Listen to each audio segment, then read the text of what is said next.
Welcome back, Rare Talks. You already know what it is. Like, comment, and subscribe. Jeez. If you haven't already, go and check us out on the Spotify. Make sure. And make sure you check out our exclusive content. We got content that is exclusive on the Spotify. And also check out our website, Acast, as well, on Acast, Rare Talks. The two most exclusive audios that we've got on there is Police Brutality and Midge's Story. Very powerful episodes on there. So make sure you guys don't miss that out, man. And also we got Our Arrow is Different. You know, Our Arrow is different, yeah. Yeah, forgot about that one. Yeah, I totally forgot. So today we got a special guest. Special one, come on. Yeah. And we got someone who's, you know, very, very talented, I'd say. Very, very talented. In a different type of talented way. We got someone who, you know, in the black community, for me personally, is very, very needed. Yep. We have a black author who goes by the name of Kenroy Blair. My brother. Yeah. I know. So yeah, man. I'm inspired to even have you here today. I'm inspired, talk, you know. Thank you for coming through. Thanks for having me, guys. Yeah, man. It's love. So what got you into writing books? I think it's like from when I was younger, school. Didn't really do well in English. So I just thought, you know what? Let me just conduct this story that I had from when I was 8 and just develop it more for myself. And once I showed it to a couple of my friends and they were like, do you know what? Just work on it more and get it out there. Eventually, that's what I did with these stories, because it only started with one story, which was Blood Warrior, one character. Just had that character, no other character. 20 pages. I thought, done. Left it alone. Came back to it later on and just added more pieces to it with my life experience. Like, yeah. What type of methods did you apply as well to start writing your book? Just like, I ain't gonna lie, before I didn't like reading books. I thought like reading books were like for nerds and all that. Yeah. I swear. When the teacher used to say, "Oh yeah, read this line," I was nervous. I was like, I'm gonna get wrong the was it word? Am I gonna say it right? Pronounce it right? I was like, teacher, don't call me up to read nothing. So like when I started reading actual books, that's the method that I applied in it, learning from how it's actually structured. See, yeah. Sick. And Blood Warrior and the Wrath of Darkness. That's a deep title. Yep. Is this the first one? That's the second one. What's the first one? Blood Warrior and the 3 Weapons of Darkness. Okay. Whoa. Yeah.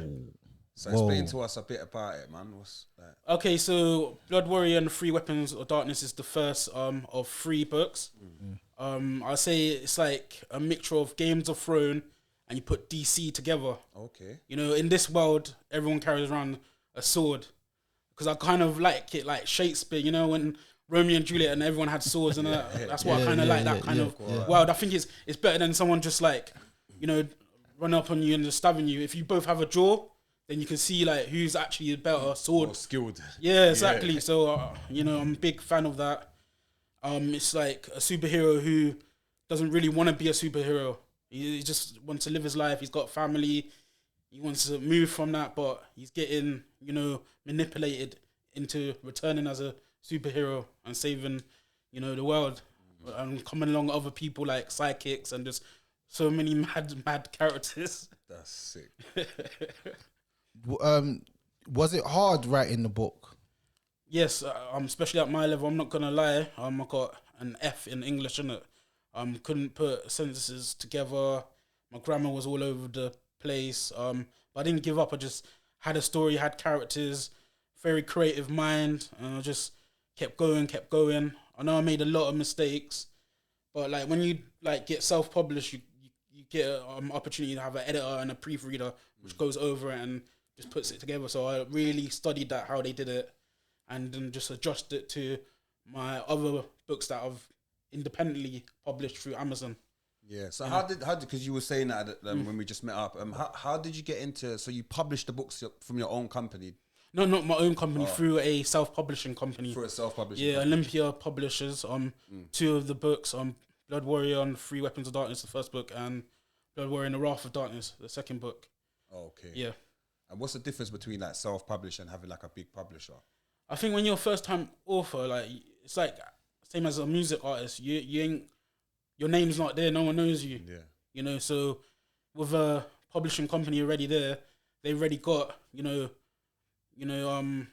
what you call it? They've already got people already knowing what they're about, and they already got that for you, that exposure, the name and everything. They they do a lot for you as well, like I said, structuring the book together, editing the book, writing it, like getting an editor, going over it, then marking it as well, trying to get it out there for you, and then getting it into places like Waterstones, like places that you can't literally do yourself, like at that level, unless you're already like a celebrity or someone that's known. But if you're a nobody, then yeah. That's big. So it's amazing, man. And I read and I saw you online with this, man. And someone introduced me and said, "Look, there's a guy from Croydon, and he's an author, black author." Because in our communities, do you find that there's a lot of black authors? Yeah, there is a lot of black authors, but no one's speaking on them. They're not getting the exposure that they need. Because like, I don't know if it's right or wrong, but as a black person, our life is very interesting and exciting. Like, we go through so much. So to be able to like put that out there and like put that into something, and for people to like see it, read it, listen to it, whatnot, it's incredible. So we need more. We need like literally more exposure in that market, and just music, because that's what we're mostly known as, music, maybe acting, but athletes and athletes and But we're not really known in the sector of being authors. Even though, if I'm lying to you, like, the first book that I ever read was called The Thief by Mallory Blackman. Okay. Yeah. I didn't even know she was a black author, but I just liked the book The Thief. I read it in year 6. It was like a little novel. I read it. It was sick. I'm not lying to you. That is a sick book. So yeah, man. I think there needs to be more exposure put on black authors, and an encouragement for people to start reading again. What's the feedback been since you put out your books? So like, I've got a close friend. She gave a book to her sister, which is between the age of like 16 and 19, and she's saying very much it's the target audience, that age, because it's fantasy, adventure. It's got a lot of slang, so it's related to youths as well. Related to even adults who are into, like comic style, like action style, and adventures as well. So, they just like, they like reading the later books, because once they read the later books, everything in book 1, it's just so explained, like the story there, and you're like, rah, that was actually pretty deep. Like, now I get it. Because at first you might not get it, you might overlook it, but then in the next book you read that and you're like, okay, so that's what's related or something. So yeah, okay, it's good feedback. Have you thought about or have you like tried to get your book in any, or have you got it in any libraries or schools? The 2 books that I got through the publishing company, that's already in the British Library. Jeez. Like, my name's there, you can research it. Yeah. Well done. Was that's it proper. From the second? Thank you. That's proper. Thank you. Yeah. From the second book, it's in local libraries now as well. Yeah, man. So it's happening, slowly happening. And you also do acting. Tell us a little bit about your acting career. Wait, how do you know about that? Don't worry, man. We know. We're doing our research. We do our research in Red Talks. Yeah. We always do our research. Okay, let me call someone real quick. I'm not here. Acting. I've been doing that from like college. Just little plays. I don't know if you know Barbatunde. Don't know if you know that Arabian Nights. Yeah. I did a little play. Dressed me up as a female, but I don't mind. It was funny, innit? I was like 17, 18, whatever, innit? And I had to like play the daughter of like a rich Arabian like king or something, and it was pretty funny. So I've always liked acting. That's something that I want to develop more later on. I've got like, I'm playing a like a gang member in a upcoming TV series. Okay. So it's all about just developing that character, see what I can do with it. You know. And also, you do comedy as well. A little bit, not anymore. A little bit. Well, you stopped or? Yeah, I stopped that. Yeah, and just got like life just a bit more serious in it. Took it a bit more serious in it. So, you know. Trying to hide from your past shadows. I see him trying to hide from the past shadows. You seem like a bubbly character as well, bubbly person. You get me, like, so I think you should stick to the comedy. Don't give up, man. Thank you. Don't give up, man. But yeah. Also as well, see with the acting now, did you attend any drama school or college for acting or performing arts? No, but I wish I did. You know, that's one thing that, you know, regrets in it. That's one thing I don't want to have, regrets in it. That, oh man, when you have regrets, it does play on you in it. But like I said, just college, just doing performing arts in college. Maybe along the way after college, like getting into some kind of drama classes, just to touch it up and that. But yeah, like I wish I did actually do some of that. For real, like get a proper drama school, but you know, a lot of other stuff was going on. You know, you have to pay the rent, innit? Yeah, that's right. Money you have to make. You have to feed other people. You know, so. So, where was you raised? Like your background, like family? Caribbean, yeah. bit of American in me. What part of the Caribbean? Jamaica, come on, yeah, Dan, yeah, come on, so Fast Cartel and all them, you know. Yeah. But do you know what it is, yeah? Growing up, I grew up in like a village, innit? I don't know if you know it, Pompey, Portsmouth. Oh yeah. So from like 3, 4, I was like, and that was like more dominated by like Caucasian people and all that. So the culture, I didn't really know about like the culture, the black culture. So I was seeing some of your other videos, and you had was it Senator one? Actually, Senator. Yeah. And he's talking about back in the 80s and that. And he's doing DJ and going to like. I never had that experience really until when I moved. Came back to London around 13, 14. Went Brixton, went to a couple of barbecue and experience that. Like there'd be a barbecue at the end of the road, another one going on, and you can just go there. No one's going to question you. Like, who are you? Move. No, they welcome. Fed as well. As long as you probably bring a drink or food or something, you know. Yeah. But yeah. So how was it? So you grew up in Portsmouth. How long was you there for? Oh, about 10, 11 years. And how was it down? What was the experiences like down there? I wouldn't say it was not racist, but a lot of people just loved me in it, so I didn't really see it. But because I had 2 older brothers, I saw it through them getting arrested, getting into fights. Yeah. They never used to say the N-word. They used to call us like black packies. Whoa. They did not know the N-word down there in the 90s. They did not know. Yeah. They didn't like black packies. I've never heard that. What? I've never heard that. Yeah, really uneducated. Yep, back in the 90s, because there was no Channel 5 until probably late 90s. That's right, yeah. I remember when Channel 5 came on. Yeah. And so they didn't really know, like, that term, you know. So, yeah, that's what I used to, like, hear a lot. Did you go to school down there as well? Yep. Yeah. Yep. So, and school was predominantly Caucasian. Yeah, very difficult for me because it's just a different kind of teaching. Even from a London school, you know, it's much different. You know, so yeah.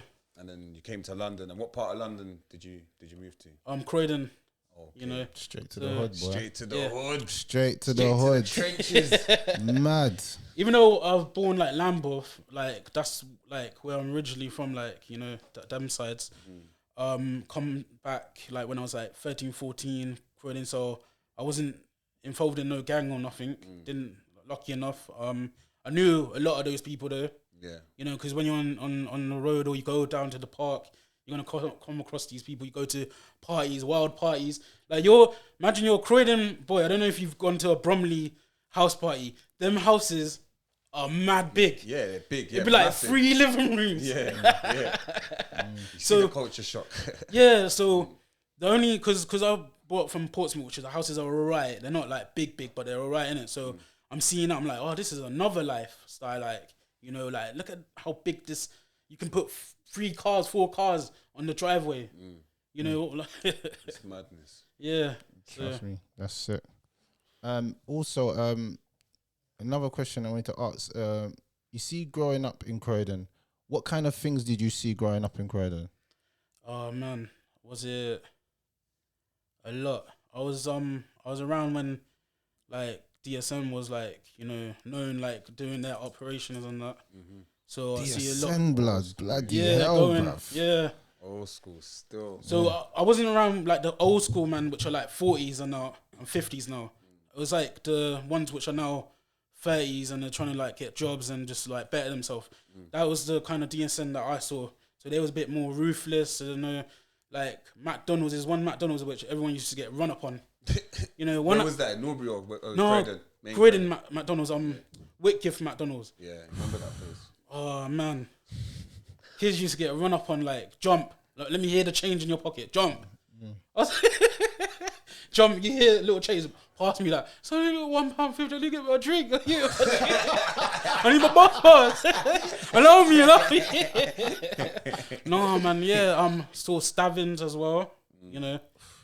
Oh man, yeah. A lot of homeless people taking drugs. You know, like the proper bad stuff.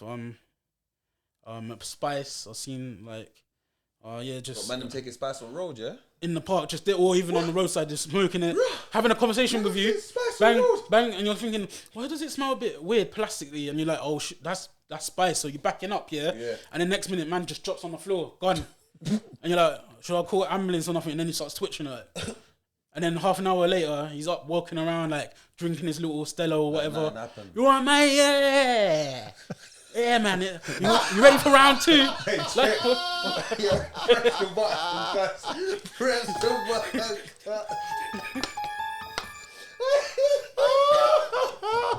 Hey. Yeah, man said he's up like Terminator. Like the zombies, you know the zombies? Yeah, the zombies. After the zombie dead, it comes back to life. Man respawned, through boy, from Call of Duty. But that is like you stories, said, man, stories. And would you say that's a big difference between London and say Portsmouth? Would you say, or was Portsmouth rough like that as well? No, man. Portsmouth is just more a strength of if you're strong or not. Yeah. If you show that you're strong, people just start, yeah, you're my guy or whatever. Yeah. You know, London, I think it's much different. You have to show your intelligence. You have to be strong. Yeah, like it's much different. Yeah, it's crazy, man. That's crazy. So what secondary school did you go to? Secondary, Addington High. I don't know if you know it. Yeah, Addington High. I know what that is. Yeah. Went to Addington High, so a lot of NFs down there. Damn. What? Yeah. Addington is mad racist. I didn't even know that, you know. Yeah, man. Because it's not, because I'm just thinking now, innit? But yeah, go on. Yeah, so, there wasn't as much. Yeah, Addington, bro. Back in the days, though. I don't think now, but back in the days, Addington was mad. Yeah, now it's not, though. But the thing was, I wasn't really shocked with it because I was coming from Portsmouth. Yeah. Like, so I don't know what it is with like the NF down there. When they saw me, they never really troubled me. Even when I was on my ones, for some reason they come up to me like, "Right, man, where you going? You're going to school? Here's like £2." I'm thinking, why are these racist guys giving me £2? Yeah. Like, I just never understood. I don't know if it's my spirit or something. They never bothered me. Like that. They always wanted that dating black. one of their sisters. No, or, you know why? They always wanted that black friend so they could say, I ain't racist. Yeah, I know a black boy. I gave him £2 earlier. Yeah. Kenroy's my mate. I gave him, you know, one that writes the books. Yeah, I used to give him money. We'll just ask him. You can ask him. Got a black mate. What are you talking about? Yeah, so I that's got a black mate. excuse of the time. Yeah. Sometimes that's how it is, or generally they just take to your spirits. That's probably It took to your spirit. So so the school was racist then. Not racist in the school, but yeah, there was a lot of racist children in there. They put me in set 8 class. You know what set 8 class is, isn't it? So it's not even for like dumb people. It's like all the naughty people who can't behave. And these kids, they're not stupid or nothing. They're very intelligent, but they just can't control. You know, if they got HDAD or something, I don't know if that's the word. ADHD. Yeah, if they got that, or they just can't function in a normal class, innit? So that really put a lot of downer on me, like self-confidence and self-esteem, because you're in a class like that and they're still kicking up and we're trying to learn and can't learn. So the teacher's just like, there, just be there and get her paycheck and bounce, innit, really? You know, so yeah. So that man set up to fail or something. You know what I mean? So, what's the best thing that happened to you in your childhood? Best thing? Probably once the racist country gave me my passport and I went away for the first time in like 28 years. Where did you go? Spain. How was it? Beautiful. I was watching one of your other videos and you was talking about it. Like, kids really do need to like come out of this, like, I don't know, the system here and go and actually see real life. How people are free. You got Spanish people who don't speak English coming up to you and saying like good morning and you know, como estás and all that you know, and you're like like, you know, you're trying to communicate it, but they're happy, they're smiling, the sun's on them. You know, it's a different vibe, and everyone needs to experience it outside this country. Get out when you can. 100%. You know what I mean? Real talk, man. 100%, man. I feel like if you take some people from them environments and put them in different environments, then you'll see different results. It will bring out the better in them. That's right. Because they're in an environment where it's different, so you can't be the same. You can't be a road you in Spain. It's not gonna work. It ain't gonna work. Still, people are gonna look at you weird. Like, what are you on? Mental. It's not Like, part So of their you're gonna have culture, to learn how to adjust. You know what I'm saying? That's why I've never understood. Like, I know people that they wasn't bad in London, but then go to another country and then they put on this persona like they're bad. But the people in that country, they can't take to him because that's not how we are. We're not like that. Like, we're different type like of a people. culture shock to you know them. what I'm saying? So, and you're trying to bring something over there that doesn't exist. And that's why the person, he doesn't prosper in whatever he does, because he's bringing an attitude that the people don't know. So the people are going to meet you with a big resistance. It could be resistance in, you know, like, your opportunities are cut short. Nobody wants to really talk to you. You don't have no friends because you're trying to bring something from London to another country. Even if you bring London culture to Birmingham, bro, it's different. In Birmingham, everybody walks slow. Yeah. Yeah. I didn't even know Yeah. that. People walk slow. You agree with People that? walk as well, slow. yeah. I just clocked it because I was like, why is everyone walking so slow, man? But I know what you mean, though. Yeah, go on. But in London, we walk so fast. Yeah, Everywhere's pace. fast. We're just rushing to get to Everywhere. Like, Stress. bus, need to get bus fast. Train fast. Get in my car, drive fast. Jump out, I need to go to the shop. You jump out the car. fast, You don't want the ticket inspector to give you a ticket, so you jump out your car, run into the shop. Do you see what I'm saying? Everything's so fast. And it's because you're right, though, because even when I first went to Amsterdam, it's not even just Amsterdam, but I've been other places. But when I went to Amsterdam, and more importantly, so we've got off of the train now. I'm off of the plane, gone to the train station, innit? Like, so we're waiting for the train to go to Amsterdam Central, and the train's like 45 minutes, and I'm just like, wait there. I'm saying to my brother, raw, like, is this how? He's like, bro, we're not in London, you know, like, it's not underground, you know, where the train come, like, this is a different type of place. You get me? It's relaxed. The people are relaxed here. Why do you think, like, with marijuana and it's legal in this part? So and then I'm clocking. I'm like, raw, maybe a lot of the people smoke or what? It's a laid back culture. But I'm still in that rush. I want to go to the cafe. I want to go and taste this strain. I want to go there. I want to go and eat. I'm hungry, but. You're right. When I travel, I realize you just relax. Like, you know, like Rome as well is laid back. It takes about an hour for you to get your local bus to the Vatican City or whatever. Everything is just laid back. Jamaica as well. Everyone's laid back. You get me? No, Jamaica's not laid back. No, it take long, fam. Jamaica not laid back. What do you mean? So what, if you go into a hospital in Jamaica, you're gonna be waiting all day, bro? You see what I'm trying? That's what I'm saying. Like, it's a laid back thing. Like, if you're going to shop in Jamaica, man are laid back. They're not rushing in the shop, fam. Yeah. That's what I mean. Obviously, the country itself they're fast. You get me? But then everyone is just here. London, New York. I've been to New York. New York's crazy. It's even worse. It's loud, and you get me. But yeah, man, everywhere's more calm, City that don't sleep. Yeah, man. I feel like London's a place where it never sleeps. You know, Never sleeps. It's like non-stop, and people just won't stop in London. Anywhere else you go in the UK, it's a little bit more relaxed. Yeah, except for that. Yeah, man. They call that the country mentality. Yeah. So what's the worst thing that someone can do in a relationship? Worst thing that someone can do in a relationship? Yeah. Probably mental abuse. Like, that's like, because you're gonna carry that onto your next relationship, maybe. You know, and even with your friends around you, you can like show that hurt that person's done, and then your friends are, why is this guy like bugging out? He smokes spice or something? Why is he bugging out? You know, is he all right? Do I need to sit him down and talk to him? Like, is he all right? You know, no, it's true though. Like, Yeah, nah, for real. you know, I don't like hitting or nothing. I don't think it should ever get that far. You know, if you're gonna hit someone, just hit them on the 1 minute and keep it moving. You know, like, give them a quick, girl, shut up, man. But no, like, yeah, man. That's the worst thing. Mental abuse. What do you reckon? There's all kinds of things, man. Not appreciating what you do. I've said that and I say it again. If I like that one. You said that last time. Yeah, if someone doesn't appreciate you or appreciate the efforts that you do, it breaks your heart because you feel like you've done so much, but the person can't even see what you've done. And for me, that's the worst thing someone could do in a relationship, not appreciate you. You know, it's the worst. What we need to stop doing as well is like, you know, when our brethren do something wrong and we're like, yeah, man, she's in the wrong. Yeah, backing, yeah. You have to be what you call it, strict with your friend and be like, listen, no, that's not how it's running. This is, you did this and that. And like, I think your friends will appreciate it more that you did that. They're just being on that person's side all the time. Yeah, because you know what? Yeah, one time I said to my brethren, I was ranting about my girl and that. I was like, oh yeah, like I have to put up with this, and he goes to me, but bro, she's putting up with you. You get me? That gave me a reality check. He said, but bro, it's not just one way. It's not just you're coming to me like I'm like he's a real friend. It's like yeah, boom, boom, boom, but it's not just you putting up with her. She's putting up with you. So you need to know how to tone it down a bit and just listen. You get me? So I was like, right. So you're right. If I had someone that was just always saying, yeah, you're right, maybe I wouldn't even be in my relationships. I think, oh, everyone's saying I'm right. You get me? So yeah, man. Yeah, I feel like your friends should give you reality checks. You know, real friends tell you real stuff. They don't just tell you what you want to hear. Yeah. They tell you things that you don't want to hear. You know, and that's our class that as a real friend. You know, but then there's a difference between telling what you hear and just being negative all the time. You know, and know the difference between both of them because some people they don't know how to differentiate.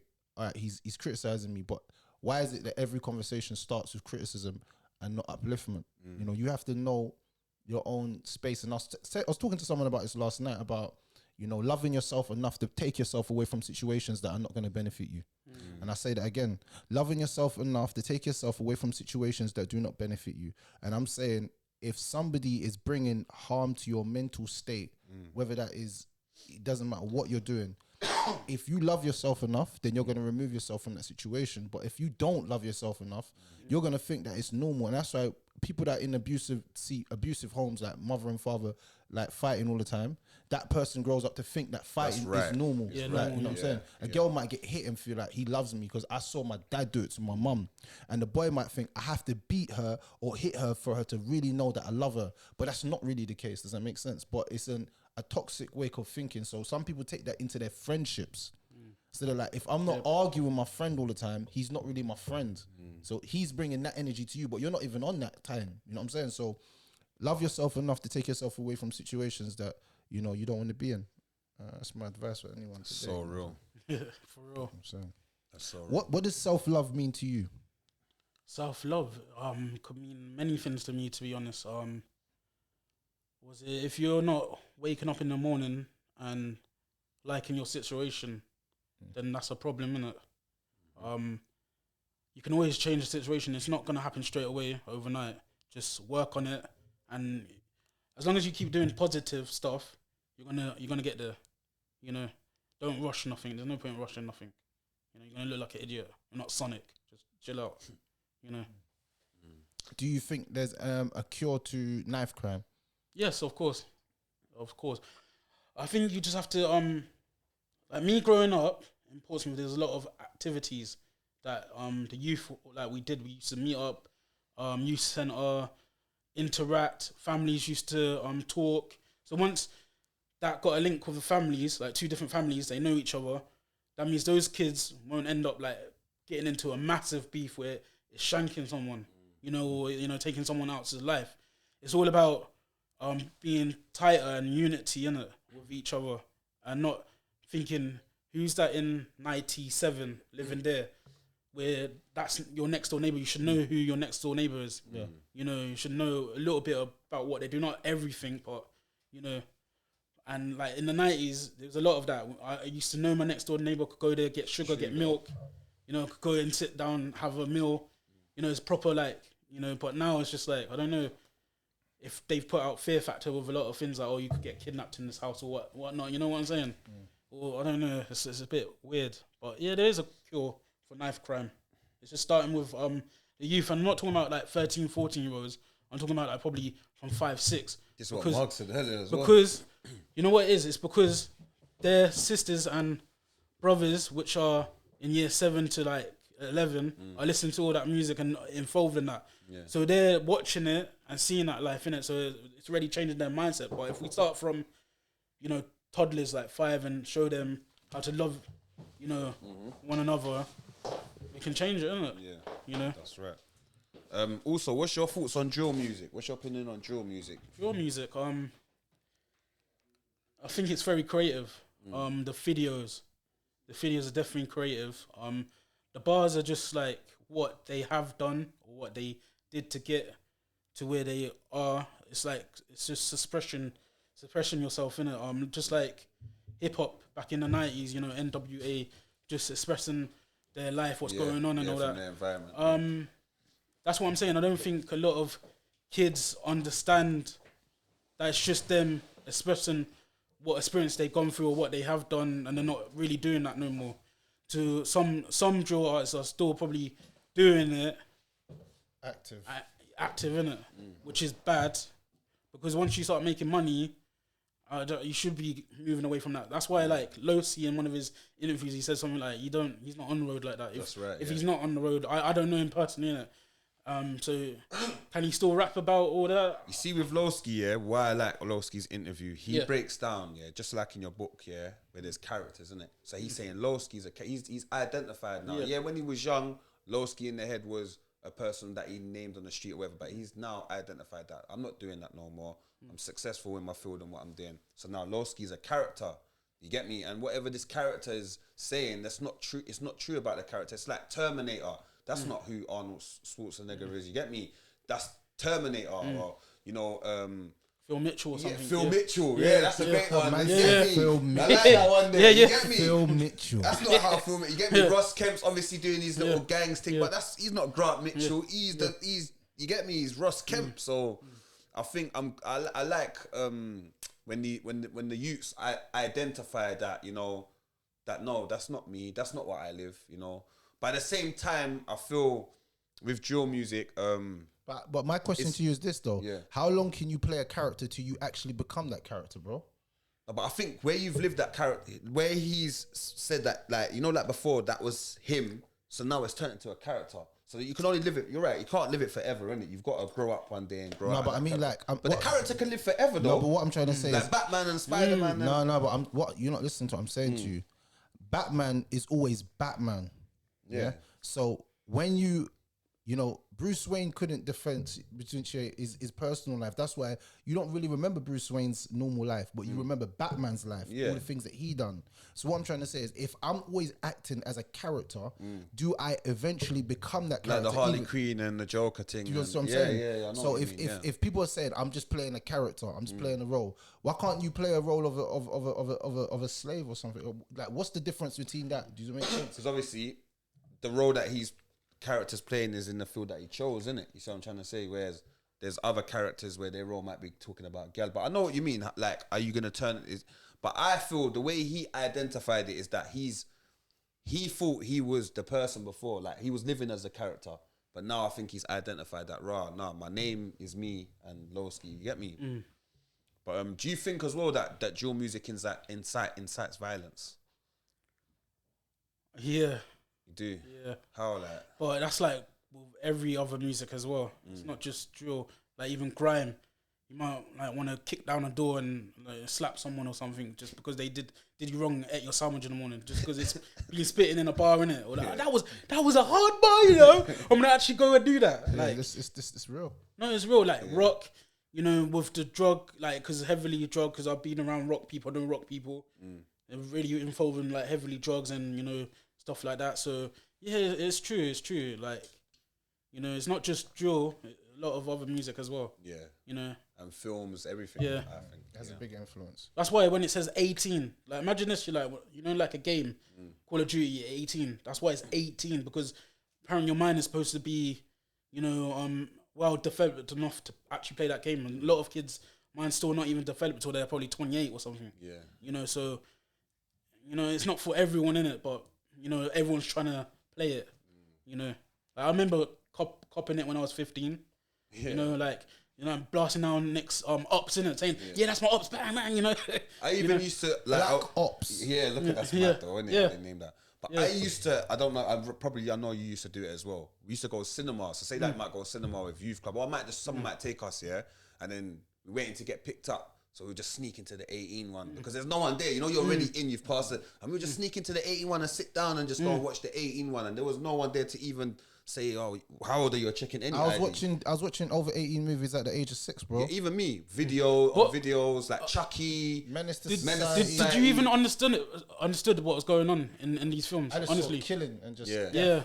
And you know, it's funny, you know, because them things do have an effect on you. Yeah. Because as I got older and I was watching the movies again. I was watching it with a criminal mind. So I watched it as a child's mind. You watch it as a criminal mind. You watch it as an now I'm adult watching mind. it as an adult. You know what I'm saying? I'm like, bro, I would never let my children watch this ever. Like, it's got every kind of dirty thing in it. Swearing, death, drugs, everything. I'm like, bro, like no hope. Like, it's just like crazy. Like, when I think back in it now, it's like, it's deep, man. But you see, subliminally, yeah, do you know what I've always clocked as well, though? Subliminally, yeah, the films, the bad guy always loses. You get me? Like, you either ends up dead or in jail. You get me? But like, it's still, but this is what they do. They glamorize it so hard in the film that you want to be the bad guy. You don't even care about that. They don't make that bit stand out. You get me? They don't get make that. But that's why I always I was like, wait there, hold on. I'm not sure if it's someone said it one time, but about any film with police, them are always winning at the end. Like a Jamaican brother told me. You get me? So then when I'm like, yeah, you know what? You're right. Even in The Wire. But that's why I like The Wire, because everyone has their ending different. Everyone's ending was different. Yeah. You see what I'm saying? So yeah, man. What's your favorite movie? Oh, that's a tricky one, you know. I got so many good movies. So many. I can't really. Do you know what? Wesley Snipes. Like any movie that he's really played in, you know, like Blade. Yeah. You know, like he's just the way he can just fight in it. It's just even Bruce Lee, like as well. Jackie Chan. I'm more like that side, innit? Like kung fu and fighting side of. Do you know about Snake in the Eagle's Shadow? Yes, come on. Is that Jackie Chan's film? Yes. Jackie Chan's film, innit? Come on. You can't make films like that no more. Is that when he flicks up Drunken Master, come on. Come on. Don't play with me. If I remember right. Don't play with me. He flicks the apple up, Rude Boy. Is that the one with Jackie Chan you're talking about, innit? But he flicks the apple up here, bro. He volleys the apple like Gascoigne. You know Paul Gazza in the Euros when he volleyed the ball. Bro, he does some madness. He's fighting bare man. Boom, boom, boom, boom, boom, boom. Then there's like an apple for some reason on this table, and he's on the table. He flicks at the apple. He goes boom, does one kick up, and he just goes bam, kicks the apple and it licks man's face. I will never forget that scene. I said Jackie Chan. Snake in the Eagle's Shadow, bruv. I don't know. If you know, you know, bro. Yeah. I was a karate man. My brother, I got a brother called Steve, and big up Steve. He used to always show him about every karate. We used to sit in his room and watch. I'm talking about. I know some ones, that you lot would never even know. I'm talking about these ones probably came out in 1980 something. Like I can't even remember the names of it like right now. But if I pull it on, I'll be like, what was it? Wu-Tang versus Samurai or them two there. That's how Wu-Tang got their name, you know, through the kung fu films and that. Yeah, because they were heavy fans of that as well. Trust me. Well, you know about Yip Man. Yeah, come on. That's new. That's kind of new school. I'm talking about like the old school VCR days. What about what was that film called again? With Bruce Lee, fam, when the mirrors are there, man. Come on, everyone knows that. Birth of the Dragon? Is it Enter the Dragon? Enter the Dragon. That's to it. me, that's the best. That's the best still. Bruce Lee and you know why I like Bruce Lee? He gets whacked up in these films and he's still the G, you get me? Not like Steven Seagal and he's like, oh, man's got an Uzi and he just blocks the bullet, right? Man blocks a rocket launcher with his chest, like, the arpage. Like, get out of here, man, you get me? Like, trust me, I'm telling you. But yeah, man, karate films is my childhood, man. I can't even lie to you, man. Trust me. That brings back bare memories. That means you must have been into like Dragon Ball Z and all that as well. Standard. I was into Pokemon Reds and Fist Pokemon of the Blue. North Star and Guyver and them. You know about that? Guyver. Yeah, Fist of the North Star was my favourite.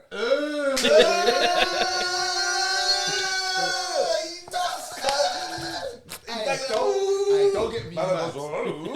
Listen. No, that's finish him, yes. Yeah, Chelsea. That Fist of the North Star. But I watch that to this day, bro. Yeah, I need to go back and watch it. There's a series, you know. What, a Fist of the North Star? Fist of the North Star series online, but I think it's only in like.